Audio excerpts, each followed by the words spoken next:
Blimey!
So I'm with John, and John is one of the main guys at Mystic Boats. For people that don't know who Mystic are, first and foremost, they're a race boat manufacturer. They won races, built race boats before they built pleasure boats. So fortunately, we get the opportunity to be on their new outboard powered catamaran, and we'll talk about that. And then we're going to go to their boating equivalent of an SUV, a luxury SUV. If I was to market it next to an SUV, I would call it a Range Rover. Comes in two sizes, 38 feet and 42 feet, and they are absolutely gorgeous. And I'm going to pass you over. So let's talk about the catamaran. John, so this is a totally new concept for super high performance boats, being that it runs on reliable and economical outboard power. Running costs a fraction as far as fuel consumption is concerned, maintenance a fraction. It's win-win all round, I think. So do you want to show us through the boat and tell us all about it? Sure. This is our open layout. We'll do it in both this layout as well as a conventional layout where we just have the 2 buckets forward and then 4 buckets across the back here. This customer is actually his 4th Mystic. He owns a 50-foot Cat, a 42. This is his 2nd 38. So this layout is actually 2 forward, 2 central. He's got a flip down seat in the back, so if he has 2 more people, he can flip that down and use it. If he doesn't, he has a little bit more cockpit space because he doesn't usually boat with a big group. We can also do this layout with a fused together bucket seat in the back here, so you can seat 6 comfortably. You've got a lounge area in the back here, then this actually opens up. So all of your fenders and dock lines and everything are under that, centrally located. Storage on both sides in the back there. This one's mounted with Mercury 450s, and we'll do it with Mercury 400s also. And so if we talk in terms of performance, this boat running 450s, what could you expect as cruising and top speed? Right now we're running about 112, 113 on the top end with it. You can cruise pretty comfortably, 80 to 100 miles an hour with it. At 90, 95 miles an hour, you're only turning about 5,100 RPM in these boats. And the fuel consumption running at a fast cruise, an 80 mile an hour cruise? We're running about 1.6, 1.7 miles per gallon, about 85 miles an hour with it right now. The greatest thing with these 450s now too is that you can run it on 90 rec fuel, which we can get easily on the water anywhere in Florida, where you don't have to pull the boat from the water or truck that fuel in, for special high test fuel for it. So, we're basically running, center console engines on a 115 mile an hour boat. So as a prospect for going to the Bahamas, we're in Miami, and the Bahamas we are facing south, aren't we? So if we were to take this boat, head down there, and go straight across there, we would be in Bimini in about 40 minutes. Yeah. And it would cost us about $50 to get there. Yeah, it's real economical. The cost of maintenance is low, the cost of operation is low. You don't have that gremlin in your ear the whole time going. The hours are going up on the engine because all the warranties on these boats now, they're by the years. So hours really don't affect warranty whatsoever. And as far as trimming, because from my experience of high performance boats, particularly catamarans, they're very subject to trimming. So as an example, they behave like a wing. You get lift, ground effect lift, the front lifts up, they become unstable, start to fly and float. Obviously, as a domestic pleasure boat, that can be an issue. How do you deal with that and trimming? Is it a difficult boat to trim? Not at all. No, it's a very docile boat. We don't have a really high compression tunnel in this boat. You know, this hull was designed to originally do about 185 miles an hour, so it had to be relatively low compression. So it's actually translated over to this boat nicely because it is an easy boat to drive. You know, you don't have to worry about trim settings, you know, that dramatically. There's actually auto trim on the Mercury engines now that can handle 90% of it for you. We run jack plates on the engines to make sure that we have optimal cooling on the engines. The one thing we do find is sometimes if you're running into the wind, the attitude of the boat is different than running with the wind, so the water pressures on the engine will change. A couple little clicks on the jack plates, we can drop the engines down just a little bit, keep the engines perfectly cool, and keep the boat running nicely. And what I like as well is, much like a race boat, if you really want to go for it, you're doing poker runs. One, you've got the choice of dual steering, and secondly, is it can be run by an individual throttle man and driver the way you're set out, and it's a very simply set out boat for a race style boat as well.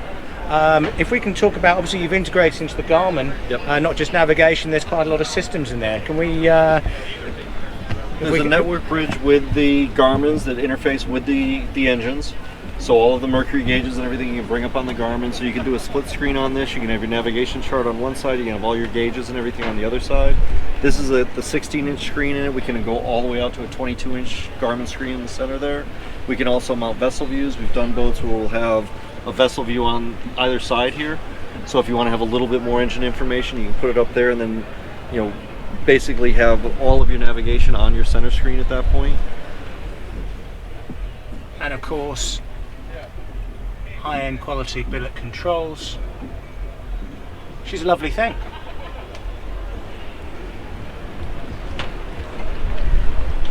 Absolutely beautiful looking boat. And the interesting thing is, removing a huge pair of engines actually gives you a lot of space on board. What I say is it makes it really usable. You know, I've spent a whole day out on this boat. We have a slide-out swim ladder in the very center and the back on it, so you can pull up to a beach the boat, go on and off the back of the boat as much as you'd like. You know, we've tried to make it a little bit more of a usable day boat rather than just a boat that you can get in, go fast, and go back to the dock. You know, we want to be able to go out, use it for a whole day in the Keys or a whole day like the southwest coast of Florida, where there's so many places to go. And cruising at 90 miles an hour, you can cover the ground really fast. Yeah, I mean, this is basically equivalent of having a plane. It's phenomenal. Okay, so I think we should talk about your SUV boats now, shall we? Or center consoles as they're known. So I'm going to show you, this was launched last year, I believe, the 38? Yes, yeah, it came online last year. That's our 38 footer with the 42 on the other side of it. Now, as I remember with the 42, so the 42 is a very luxurious boat. Yes.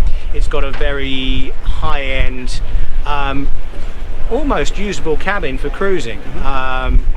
Whereas the 38 was pared down slightly to become into a more affordable price bracket. So you're the same kind of performance, you're the same race technology, very capable stepped hulls, very dry these boats, yes, which actually for a center console, a fast center console, is unusual. And there's a couple of very cool features that you provided, which are the wind doors, which we can go through. So let's go step on board. For storage in this area here, and then this whole thing opens up here. It has a cooler or storage below in there. Again, this is beautifully finished, drained. And this is all fully insulated, so it'll keep ice in there really well. Excellent. We have more storage in the floors on both sides. Just in-floor storage there. Now let's look at this lovely helm, which I remember the first 42s, which again, you know, beautiful, beautiful boat. But you've actually cleaned it up and digitized far more of the instrumentation. Is that? Yeah, a lot more is digital on it now. This particular boat has the 17-inch GPSs on the screen. We can go all the way up to 24s on this. And then we have another layout that we'll see on the next boat that's actually a triple GPS layout on it. If you need more different screens to do different things, we got the Mercury vessel view in the center, front and center for you, so you can see all of your gauges and everything, on all the engine monitoring. Full JL audio sound system in it with a Fusion headset on it. And I've noticed there's some really quite spectacular lighting on this boat. I noticed in the back of the outboards, underwater lights. And to me, they look like they're fully configurable, can change color and do whatever you want with them. Is that? Yeah, they're fully digital. This boat has what we call the light package on it, so all the speakers have lights in them, all the overhead lights, and we can change that to whatever color we want. We use the Lumitech system on it. Go here. So I can take, if I want to change what color the light is, I can change it to orange, green, blue, white, whatever I want to make that light, and then just close it and it's changed that light to the different colors. So you can also set themes. We've got a boat here that's kind of a black and brown theme, so we did something that they called it Orange Crush, where all the lights on board all go to an amber color. So you can do like whatever different coloring you want and push one button, it changes all the lights to a preset color on it. So that technology has just gotten amazing on this, and how much you can control through these digital dashes now. To be honest, and if you want a boat like this is about being noticed, being seen, which is a spectacular boat. We're going to move forward, and I'll show you the bow of the boat. Right here, we always confuse people at the shows because we have a door that goes nowhere. This actually acts as a wind door. It comes out and clips in here. When we started into this market, we were at a pretty good advantage because we were a little bit late to the game. So we could make a laundry list of exactly what we wanted to accomplish with the boat. So the big things were dry ride, soft ride, like you mentioned before. I had a lot of experience doing different step bottoms for other builders, so we could dial all that in. The other problem is that people want to have a very dry or non-windy boat. So what we did is we have these doors that fold out. It knocks down all of the wind flow that comes through here, makes it more comfortable in the cockpit there. We also have a relatively blunt windshield with flares on the sides. So what that does is creates a bubble. It pushes the air out around the sides, again, to keep people in the boat a lot more comfortable. If you're cruising most of the time in these boats, you're at least 45 to 65 miles an hour. So we want to keep as much wind off the occupants as we can. So with that door closed, then we have a release top and bottom, and this opens up. It's a queen size berth with a vacuum flush macerator toilet in it with a sink. And she's certainly fitted out to a standard of any luxury boat builder. So potential for overnighting, not a problem. This can be air conditioned as well. This one is. Okay. Yep, we can do air conditioning. We've done a few boats with generators on it. We do most of them on inverters. It's just simpler and easier. Sure. Yeah, fully air conditioned on there. Okay. And we've also done it where we've actually piped the air conditioning not only in the cabin but up to the dash also with a booster fan on it, so you can have air at your home. Now that does make sense in South Florida. Yes. Okay, we're going to head forward. We've got more storage here. This is great for shoes, towels, things like that, because the one thing that these center consoles do is they will eat anything left on the ground that blows out easily because of the wind. Full 3-person seat across the front here, and this folds up and down. If you only have 2 people, you have cup holders. There's another stereo control. At the front here, we have 3 zones on the boat. So you can make it as loud as you want here. You can make it quieter in the center and still have another control zone in the back. So it depends on where you are on the boat. You can control the different noise levels in it. Now the one thing I've noticed, John, about this boat is speakers, more speakers, more speakers again.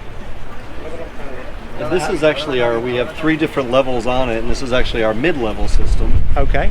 We do have one system above this that has more speakers, and then on our demo boat that we just brought to the show that's at the Mercury Racing booth, we call it a Platinum Plus level, which actually has 12-inch subwoofers in it and is another level above anything we've ever done before. So, Okay. customer driven. We always, take the suggestions that customers have pretty seriously. If they want something better, we engineer it. We try to keep elevating the product as we go along. We have freshwater hoses and washdowns on both sides, front and back. There's one in the trunk that you opened before. There's also another one in here. Excellent. So you can hose the boat out front or back. And electric windlass. Windlass. With a cleat in there. And you can control the windlass either from here or with the C-zone right on the dash. Excellent. And she's obviously got the concealed stainless steel anchor as well, which is standard and very, very pretty. And we're going to continue aft. She's lovely, and if you come to Miami Show, you've got to come and take a look at her.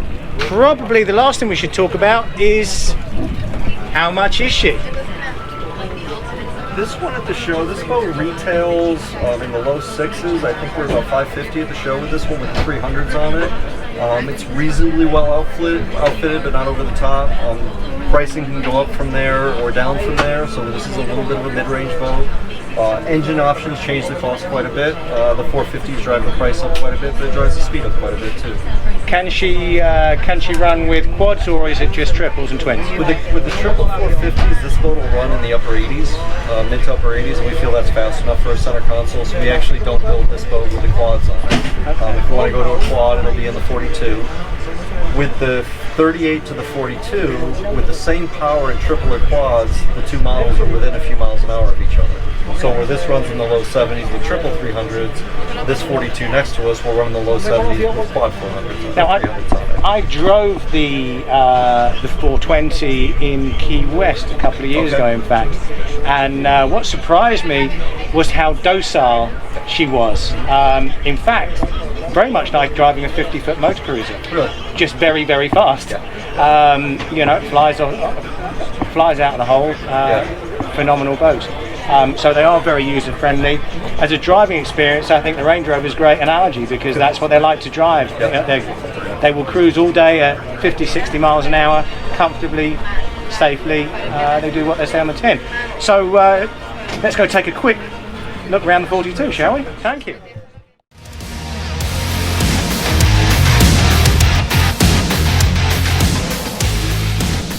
Okay, so John, we are now on the 42. Now for me, the 38 is every bit of luxury center console that you need, but you make a 42. So can you explain to me why I'm going to spend another 150, 200,000 on this boat? Thank you. The big thing is when we're working with people on sales and they're debating between the two boats is, you know, the 38 is a very capable boat. You know, we've had them run to the Bahamas, great Lake Bay boats, things like that. You know, I find with the 38, you might have to pick your weather a little bit more. I find with the 42, you can go when you want to go. I've been out in very, very rough water with the 38. We have a lot more freeboard in the 42. So we've got about 8 inches more total height in the boat. There's about 4 inches more just freeboard inside of the boat. Obviously longer running surface. The forward sections in the hull are exactly the same. What I did was when we were developing the 38 after the 42, I took the computer model on the 42, sliced the step hull into it further up, and then cut the gunnels down on it. So the hull characteristics are very similar. We oriented the steps a little bit more. That's a little bit more of a sporty feel. This is a little bit more of a yachty feel. Obviously there's more floor space. The nice thing is that the rear seating, the seating for the console is exactly the same with the two boats. You get a little bit more floor space, you know, walking around in the 42. Now on the 38, if you have a double row bolster on that, in the 38 it'll hold 2 people. Right. If we do the double row in a 42, then you have a full 3 people in the second row also. So to explain a double row, essentially the seating that you're looking at here will be repeated back here. So you have 6 people standing or sitting. These all flip down. So you've basically got 3 positions in all the seats. You've got a leaning position, which in rough water you're mainly in this kind of position. You also have a seating position where that flips down. We've got a second level here. You can put your feet up onto the second level now. We find a lot of people that if they're a bit shorter, they might sit up on here at idle, and then they can really elevate themselves and see all around the boat really nicely. What I love as well, you know, and you get a really good feel for this, is, you know, this boat, these kind of moldings, this hardtop is beautifully constructed. Very, very high tech. The hardtop from the gunnel up is all carbon fiber. You know, heritage back to our race boats, we build full carbon race boats. The nice thing with this really large hardtop is if you do a double row bolster on it, the second row is still under the hardtop. So if you are in rain or if you're on a long run, you're in the shade or you're out of the rain all day long with the boat. Absolutely, absolutely. I mean, that's the one thing with center consoles. From my experience, if you're out and it's rough, you're getting very, very wet. But this is an extremely well insulated boat as far as center consoles go. So John, this has been a wonderful tour of the boats you have here on show. We've gone super high performance. We're going to finish up. This is, as far as the SUV end of the range, or the center console end of the range, this is the flagship. They've sold a lot of these, haven't they? Been very successful. This is actually hull 45. We have hull 53 in the mold right now, so it's been a It's been a fantastic model for us. I mean, for a company that not that long ago built just a few boats a year, you know, it's really taken us in a different direction, but we've embraced it and we absolutely love it. And the one thing as well with particularly the Mystic center consoles, you know it's a Mystic. You can tell it straight off, that hard top. There's almost nothing else like it. It looks great. And last but not least, so this is a quad engine boat. Engine options, I'm assuming, starting from 300s up to the 450s. Yes. Yep. If you were to recommend a configuration that you think works great with this boat, how much is it? How fast is it? What engines?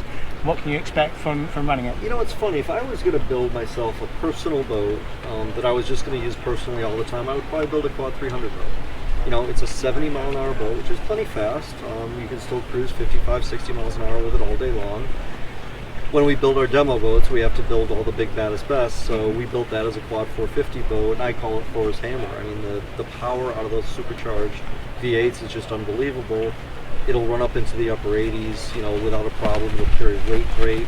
But, you know, the Mercury line based on this new V8, I mean, we're just so happy with it because it's got so much torque. It'll afford us to be able to even go into bigger models without having to add 4, 5, 6 engines, you know, extra onto the boats. But, you know, with the 300, a nicely outfitted boat, you know, this boat sits here in the high 6s.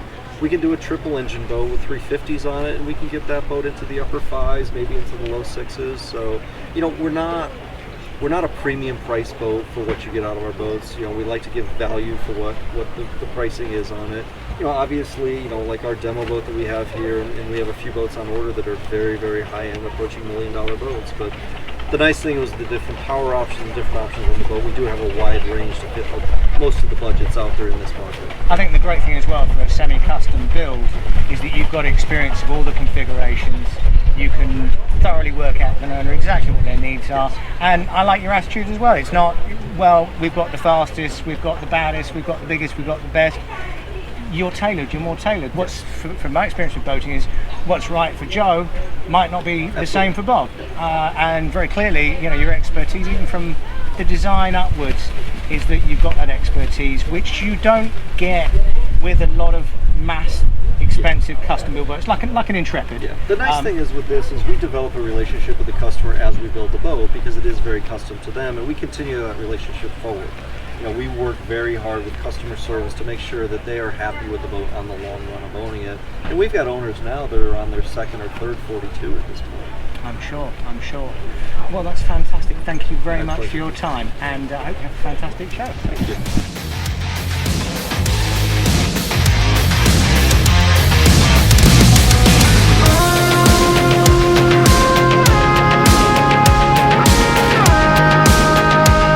If you've enjoyed this video, please hit like and subscribe.